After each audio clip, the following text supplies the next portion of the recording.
अयोध्या राम मंदिर चढ़ावा गबन मामले में श्री राम जन्मभूमि तीर्थ ट्रस्ट के महासचिव चंपत राय और ट्रस्टी डॉक्टर अनिल मिश्रा ने इस्तीफा दे दिया है।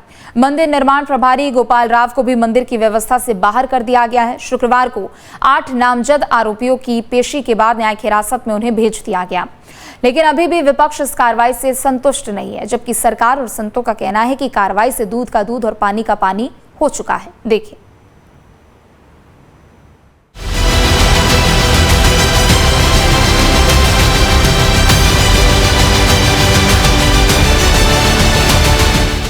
सरकार की जो मंशा है, सरकार ने पहले दिन कहा कि दूध का दूध और पानी का पानी सबके सामने आएगा। होई ही सोई जो राम रचि राखा, को करी तर्क बढ़ावे साखा। अर्थात जो कुछ भी प्रभु ने पहले से तय कर रखा है वही होकर रहेगा। इसके लिए व्यर्थ के तर्क वितर्क करने से कोई फायदा नहीं, क्योंकि पाप का घड़ा जब भर जाता है तो उसे फूटने में देर नहीं लगती। अयोध्या राम मंदिर के चढ़ावे में घोटाले के मामले में एसआईटी की रिपोर्ट पेश होने के बाद तुरंत 8 नामजद और कुछ अज्ञात लोगों पर एफआईआर दर्ज हुई तो एहसास हुआ कि सरकार ने कार्रवाई करने में देरी नहीं की। देवरिया पहुंचे मुख्यमंत्री योगी आदित्यनाथ ने कहा कि मैंने 19 जून को अयोध्या के दौरे पर कहा था कि श्री राम की मर्यादा का पालन करना सीखो। मैंने भरोसा दिया था कि दूध का दूध और पानी का पानी करूंगा। मैं 19 जून को अयोध्या के दौरे पे था। मैंने तब भी कहा था, अयोध्या हम सबकी आस्था की प्रतीक है, भारत के सनातन धर्म की आस्था की प्रतीक है। अयोध्या पर आक्षेप मत करो। प्रभु श्री राम की मर्यादा का पालन करना सीखो। और अयोध्या के बारे में जो कदपे समाचार मिल रहे थे, हमने कहा था एसआईटी गठित की गई है। एसआईटी की रिपोर्ट आने के साथ ही हमारी कार्रवाई भी प्रारंभ हो जाएगी। और आपने देखा होगा, एसआईटी की रिपोर्ट आई, तुरंत कार्रवाई प्रारंभ हो गई। और मैं आश्वस्त करता हूं, जो मैंने कहा था, दूध का दूध और पानी का पानी हम करके रहेंगे। आपको बता दें कि चढ़ावा चोरी मामले में गुरुवार देर शाम ट्रस्ट के सदस्य कृष्ण मोहन की शिकायत पर पहली एफआईआर दर्ज की गई थी और शुक्रवार को सभी नामजद आरोपियों को गिरफ्तार कर लिया गया।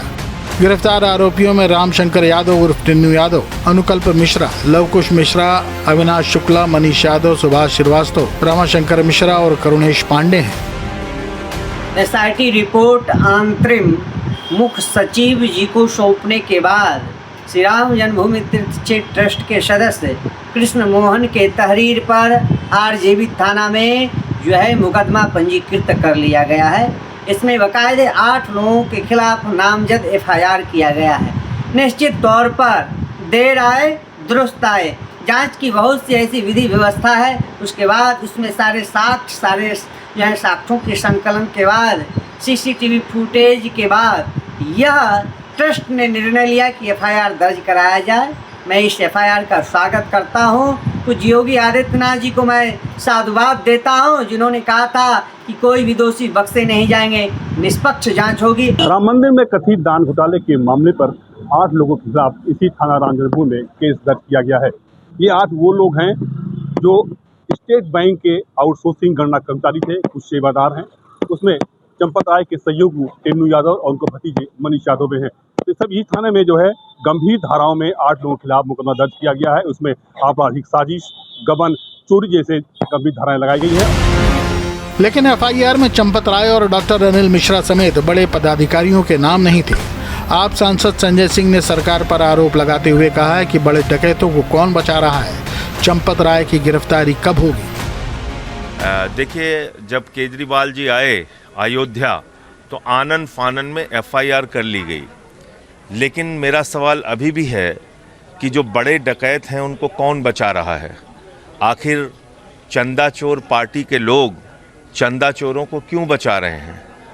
क्या गिरफ्तारी चंपत राय की हुई? क्या गिरफ्तारी अनिल मिश्रा की हुई? क्या गोपाल राव को गिरफ्तार किया गया? जिन लोगों का नाम इस पूरे गैंग को चलाने में आ रहा है, जिन्होंने निर्माण में घोटाला किया, जिन्होंने ज़मीन खरीद में घोटाला किया, जिन्होंने चढ़ावे में चोरी करने में घोटाला किया, तो जिन्होंने चांदी, हार, पादुका जिनका चोरी करने में नाम आ रहा है, उनकी गिरफ्तारी कब होगी? इसी बीच खबर आई कि चंपत राय और डॉक्टर अनिल मिश्रा ने ट्रस्ट से इस्तीफा दे दिया। सूत्रों के मुताबिक मंदिर निर्माण प्रभारी गोपाल राव को भी मंदिर व्यवस्था से बाहर कर दिया गया है। चंपत राय के पास पूरे मंदिर की जिम्मेदारी थी, जबकि दूसरे नंबर की भूमिका में ट्रस्टी अनिल और गोपाल राव थे। दान चोरी मामले में 8 लोगों की गिरफ्तारी के बाद ट्रस्ट के महासचिव चंपत राय और ट्रस्टी अनिल मिश्रा ने भी इस्तीफा दे दिया है। हालांकि इस मामले में जो एसआईटी की जांच है अभी भी जारी है। माना जा रहा है कि अगले 1 हफ्ते में एसआईटी ये जांच जो है कंप्लीट करके शासन को सौंप देगी।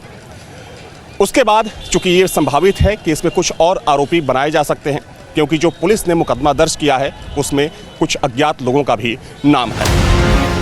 आपको बता दें कि 1 हफ्ते पहले सीएम योगी अयोध्या दौरे पर आए थे और चंपत राय को उनके दौरे से दूर रखा गया था। योगी ने सख्त बयान भी दिए थे, तभी से ये सुगबुगाहट थी कि उन्हें हटाया जा सकता है। सार्वजनिक तौर पर दान चोरी का सबसे पहला आरोप समाजवादी पार्टी ने लगाया। देखा जाए तो इस आरोप के बाद पूरी खलबली मच गई, इस पर सियासत भी शुरू हो गई। हालांकि इन आरोपों पर बोलते हुए ट्रस्ट ने कहा कि समय समय पर इसकी ऑडिट होती है, लेकिन जब मामले ने तूल पकड़ा तो मुख्यमंत्री ने एसआईटी बिठाई और अपने पिछले अयोध्या दौरे के दौरान मुख्यमंत्री ने कहा कि कुछ दिन का इंतजार करिए, एसआईटी की जांच में दूध का दूध, पानी का पानी हो जाएगा। हम लोगों ने ट्रस्ट के अनुरोध पर एसआईटी जांच बिठाई है और मैं उन्हें इस बात के लिए कह सकता हूं कि एसआईटी जांच दूध का दूध और पानी का पानी करके रहेगी, उसमें कोई संदेह नहीं।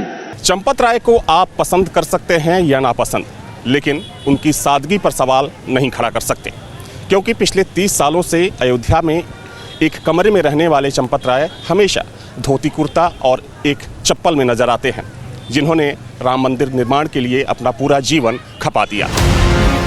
अब आपको बताते हैं कि ट्रस्ट के महासचिव चंपत राय कौन है। चंपत राय बिजनौर के नगीना कस्बे के निवासी हैं। उनके पिता आरएसएस के सदस्य थे। बाद में चंपत राय भी आरएसएस के सदस्य बन गए। पढ़ाई पूरी करने के बाद वो डिग्री कॉलेज में केमिस्ट्री के प्रोफेसर नियुक्त हुए।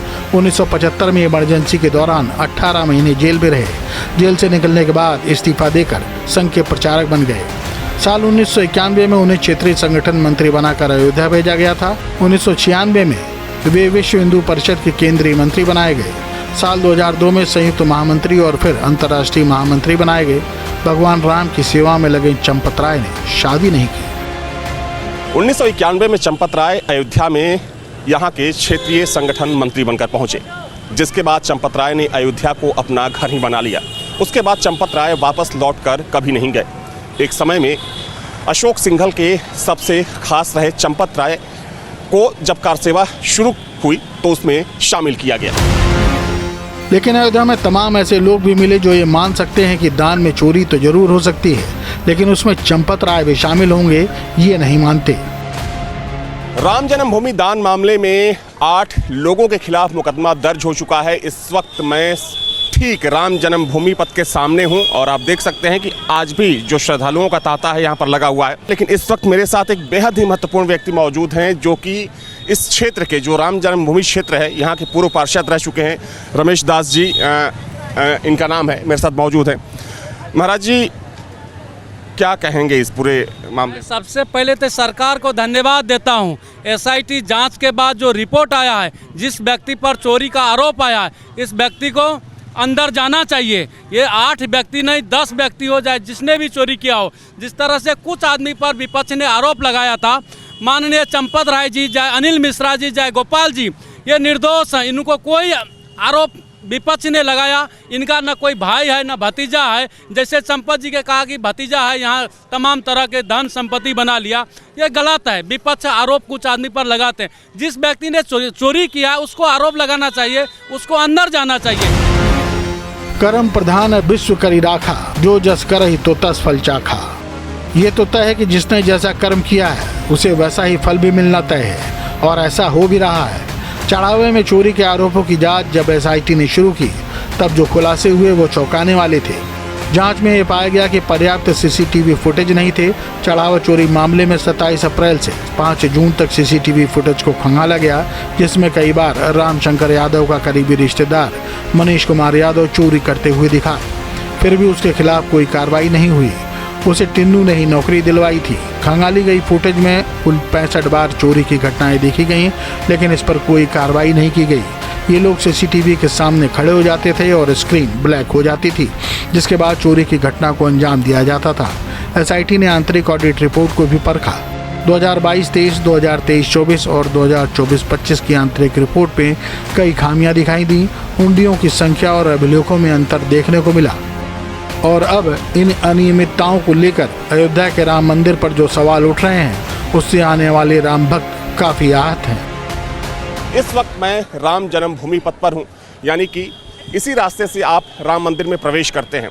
जाहिर सी बात है कि इस मामले ने कई लोगों पर सवाल खड़े किए। उसी चीज़ को लेकर आज कुछ श्रद्धालुओं से मैं बात करूंगा। लोगों को ये पता है कि योगी सरकार ने एसआईटी का गठन किया और जिन 8 लोगों के खिलाफ मुकदमा दर्ज हुआ था उनको जेल भी भेज दिया गया है। हाँ, पता चला, न्यूज़ में देखा हमने। हाँ, न्यूज़ में पता चला है वो बारे में। हाँ, तो सरकार की इस कार्रवाई को लेकर क्या कुछ कहना चाहेंगे आप लोग? नहीं, सरकार की कार्रवाई में अच्छी कार्रवाई है। इन्होंने कार्रवाई तो करनी चाहिए। जो फास्टली करनी चाहिए, थोड़ी सी जो स्लो प्रोसेस चल रहा है सरकार की तरफ से थोड़ा स्पीडी करना चाहिए। ये बहुत गलत बात है कि जो पब्लिक अपनी श्रद्धा से चढ़ावा चढ़ाती है वो कहीं और जा रहा है, मंदिर को ना लगता है। उधर इस मामले को सबसे पहले उठाने वाले एसपी नेता पवन पांडे ने आरोप लगाया है कि मंदिर ट्रस्ट ने 140 करोड़ भारतीयों के ट्रस्ट को तोड़ने में कोई कसर नहीं छोड़ी है। माननीय सर्वोच्च न्यायालय के निर्देश पर ट्रस्ट बना और वो ट्रस्ट 140 करोड़ भारतीयों को सौंपा गया, लेकिन 140 करोड़ भारतीयों ने को जिस ट्रस्ट को सौंपा था, उस ट्रस्ट ने 140 करोड़ भारतीयों के ट्रस्ट को तोड़ने में कोई कोर कसर नहीं की। लगातार हम सारे लोग आवाज़ उठा रहे हैं। सबसे पहले माननीय राष्ट्रीय अध्यक्ष आदरणीय अखिलेश यादव जी ने इस राम मंदिर में पड़ी हुई डकैती के खिलाफ आवाज़ उठाई। कल सूचना मिली कि 8 लोगों के खिलाफ एफआईआर की गई। हमारी समझ में नहीं आता, जांच की सिफारिश किसने किया? ट्रस्ट ने। जांच करने वाले कौन? सरकार में बैठे हुए लोग। ट्रस्ट की रिपोर्ट किसको एसआईटी की रिपोर्ट किसको सौंपी गई? ट्रस्टी को। कल एफआईआर किसने कराया? ट्रस्ट ने। जब ये सारे काम ट्रस्ट ही कर रहा है तो न्याय की उम्मीद किस बात की है? इस मामले में जिन 8 लोगों के खिलाफ एफआईआर दर्ज हुई है, उन सभी आरोपियों की स्पेशल रिमांड मजिस्ट्रेट की कोर्ट में पेशी हुई, जिन्हें 3 दिन के लिए न्यायिक हिरासत में जेल भेज दिया गया।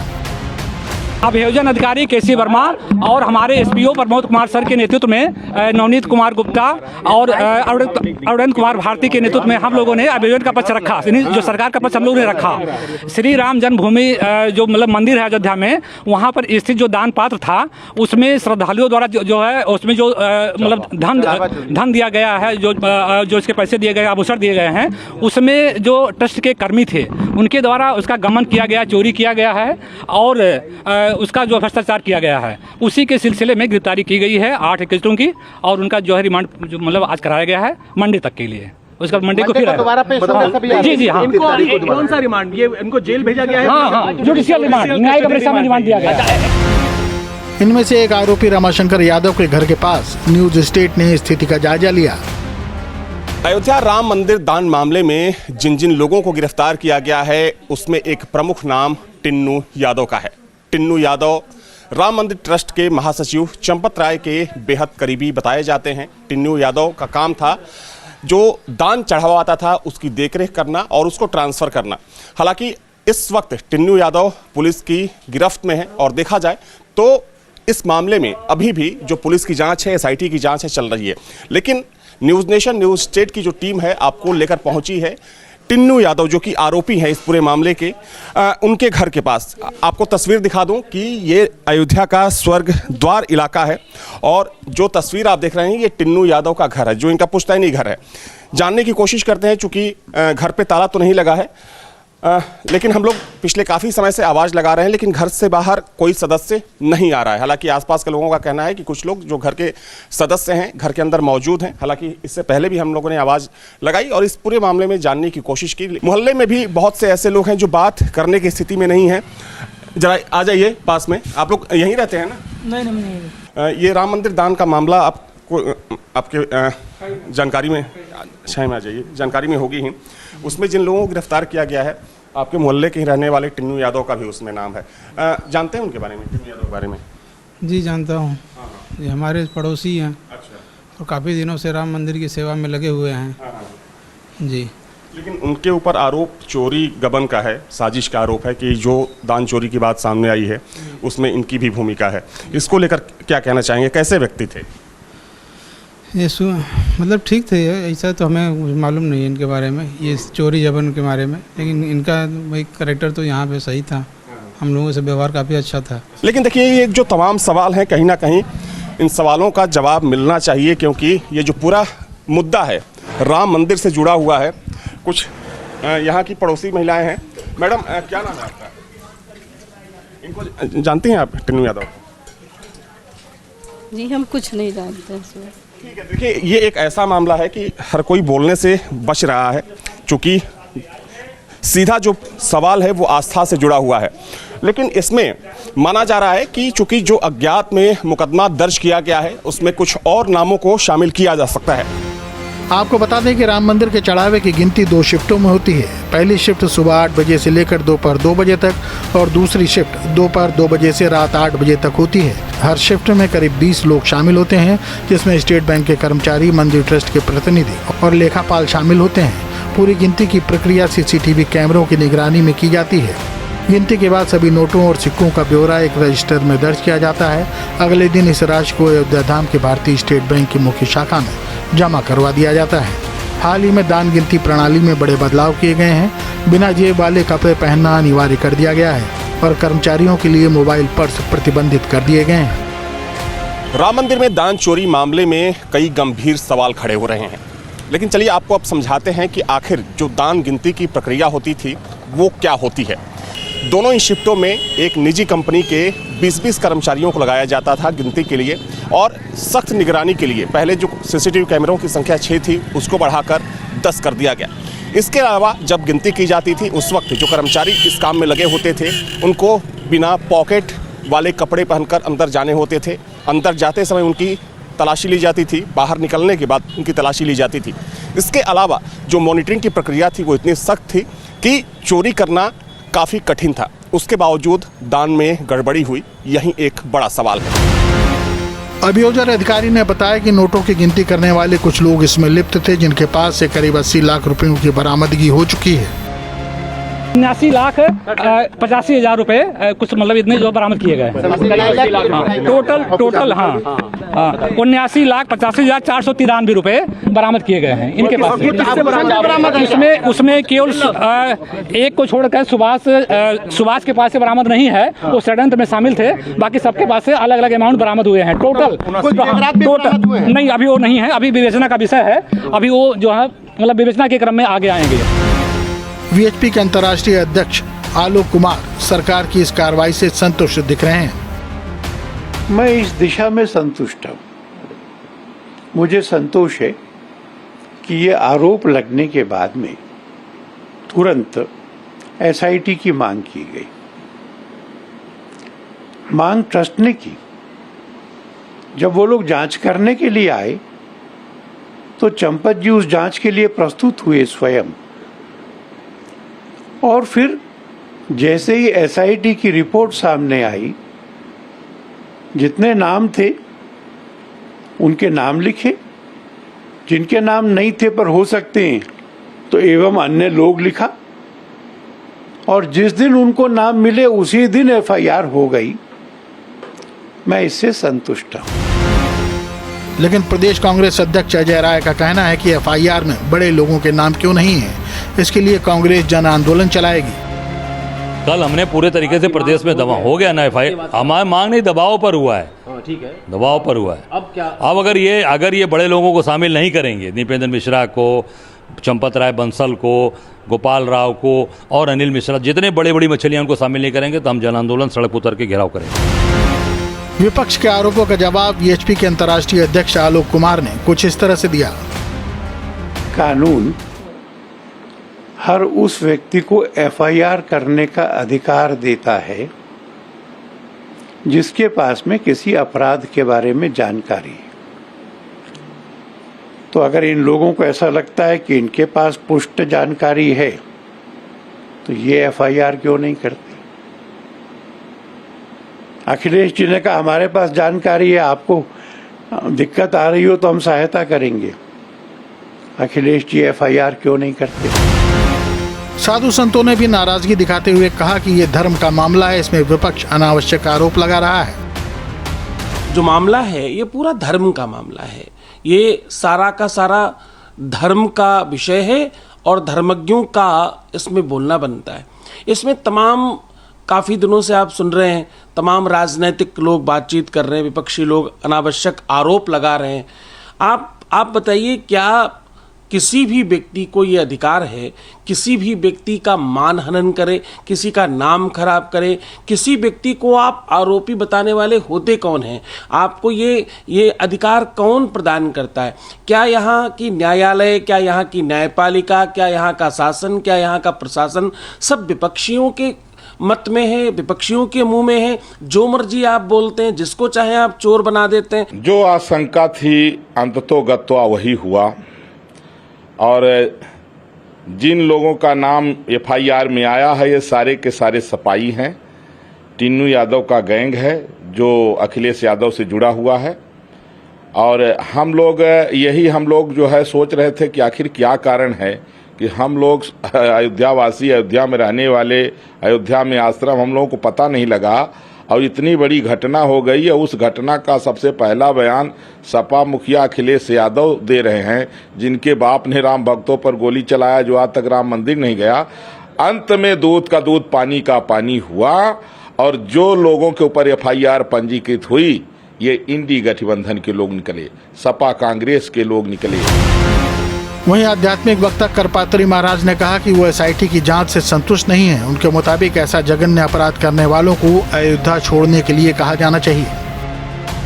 ये एसआईटी जांच से मैं बिल्कुल संतुष्ट नहीं हूँ, और मैं योगी आदित्यनाथ से कहना चाहता हूँ कि माननीय मुख्यमंत्री जी 3 पीढ़ी खपत कर दिया है। दिग्विजय नाथ जी का, अभयनाथ जी का अपनी 3 पीढ़ी खपत हो रही है। आप मुख्यमंत्री रहो या न रहो, इस्तीफा दो, कोई चिंता की बात नहीं है। हम आपको प्रधानमंत्री, राष्ट्रपति बनाएंगे, साधु संत बनाएंगे, लेकिन राम के नाम पर आप सख्त स्टेप लीजिए, जाहिर कीजिए। इन मगरमच्छों को ऊपर पुनः एफआईआर हो, और नए एफआईआर हो, इनको ट्रस्ट से तत्काल निकालने की कोशिश किया जाए, और अयोध्या छोड़ने कहा जाए कि आप लोग अयोध्या छोड़ के बाहर चले जाइए। यदि आप अयोध्या में रहेंगे तो निश्चित है ये जांच प्रभावित होगी। आचार्य प्रमोद कृष्णम का मानना है कि यहाँ सवाल पैसे या पद का नहीं बल्कि भरोसे का है, और इससे करोड़ों सनातनियों का भरोसा डिगा है। तो दूध का दूध पानी का पानी होना चाहिए, और अगर इस्तीफा दिया गया है तो उसका स्वागत किया जाना चाहिए।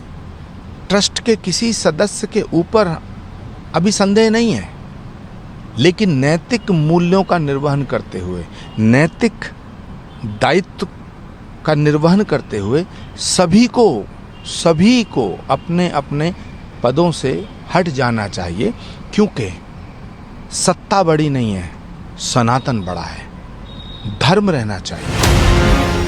सरकार की कार्रवाई से अयोध्या के साधु संतों में तो खुशी है, लेकिन बाबरी मस्जिद के पैरोकार रह चुके इकबाल अंसारी भी खुश हैं कि भगवान के गायब हुए पैसे और गहने अब वापस मिल जाएंगे। देखिए, भगवान राम का मंदिर और भगवान राम का सामान जो भी गायब हुआ था, उसके लिए जो है साडी टीम आई थी, उसने भी जांच किया, और मुख्यमंत्री जी का आदेश रहा।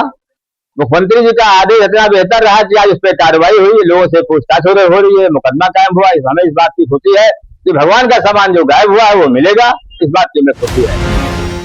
अब आपको बताते हैं कि आरोपितों पर बीएनएस की कौन कौन सी धाराएं लगी हैं और उसमें कितनी सजा मिल सकती है। धारा 306 यानी संपत्ति की चोरी का आरोप, इसमें दोष सिद्ध होने पर 7 साल तक की सजा का प्रावधान है। धारा 316(5) यानी आपराधिक विश्वासघात, इसमें दोष सिद्ध साबित होने पर आजीवन कारावास या 10 साल की सजा हो सकती है। धारा 317(4) और धारा 317(5) चोरी या गबन की संपत्ति को छिपाने, रखने या मदद करने का आरोप, इसमें 3 से 7 साल तक की सजा का प्रावधान है। धारा 61 यानी आपराधिक षड्यंत्र रचने का आरोप, दोष सिद्ध होने पर मुख्य अपराध के बराबर सजा मिल सकती है। और धारा 3 का उपबंध 5 यानी संगठित रूप से या साझा मंशा से अपराध करने का आरोप, इसमें दोष साबित होने पर मुख्य अपराध के समान ही सजा का प्रावधान है। अगर हम राम मंदिर के विषय की बात करें तो ये वो मंदिर है जिसका संघर्ष बहुत पुराना है। तकरीबन 500 सालों के संघर्ष के बाद राम मंदिर का निर्माण हुआ और जब इसकी आधारशिला रखी गई, जब प्रधानमंत्री नरेंद्र मोदी ने यहाँ पर शिला पूजन किया, उसके बाद चूँकि एक सहयोग कार्यक्रम चलाया गया ट्रस्ट की तरफ से और साथ में विश्व हिंदू परिषद की तरफ से, जिसमें दुनिया भर के करोड़ों सनातनियों ने खुलकर सहयोग किया, खुलकर दान किया ताकि यहाँ पर भव्य मंदिर का निर्माण हो सके। और इसमें सबसे बड़ी जिम्मेदारी थी मुख्यमंत्री योगी आदित्यनाथ की, जो हर दिन इस निर्माण की मॉनिटरिंग करते थे। हफ्ते में कम से कम एक बार वो आना नहीं भूलते थे। लेकिन जैसे ही ये खबर आई कि यहाँ पर दान चोरी हुआ है, कहीं ना कहीं आस्था को ठेस पहुँची। हालांकि उस पर सख्ती दिखाते हुए योगी सरकार ने एसआईटी का गठन किया। एसआईटी की जैसी ही प्रारंभिक जांच रिपोर्ट सामने आई, 8 लोगों के खिलाफ और अज्ञात लोगों के खिलाफ मुकदमा दर्ज कराया गया और उनकी गिरफ्तारी भी हो गई है। माना जा रहा है कि जब एसआईटी की पूरी जांच रिपोर्ट सामने आएगी, उसके बाद इस मामले में और भी गिरफ्तारियां हो सकती हैं और भी कड़ी कार्रवाई होने वाली है। वीडियो जर्नलिस्ट सुबी खान के साथ अविनाश सिंह, न्यूज स्टेट, अयोध्या। आपके मोबाइल पर तुरंत आएगी ब्रेकिंग न्यूज। स्क्रीन पर सबसे पहले दिखेगी बड़ी खबर, देश दुनिया की हर खबर एक जगह। अब आपके मोबाइल पर तुरंत फटाफट इंस्टॉल कीजिए न्यूज नेशन ऐप और रखिए खुद को अपडेट।